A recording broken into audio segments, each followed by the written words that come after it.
If we take a closer look at this lock, we can see the pin tumbler assembly is made up of several components. One of which is the plug, which is seen here. This is what rotates once you put the key in. We also have the pins, which we have both lower and upper sets of pins. The lower pins you can see are down here. The upper pins sit right on top of them. And then we have the springs that go in on top of the whole assembly.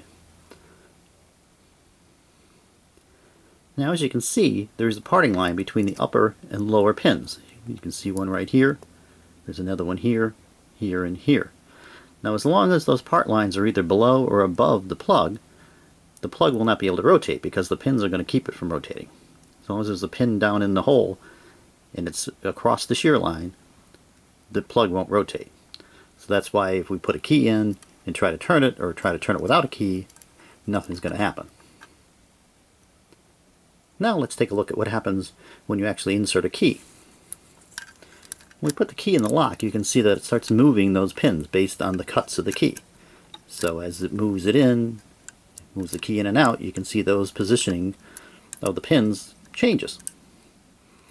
It goes up and down based on your cuts of your key. So based on the cut of the key itself will determine what the height of each of the pins is going to be.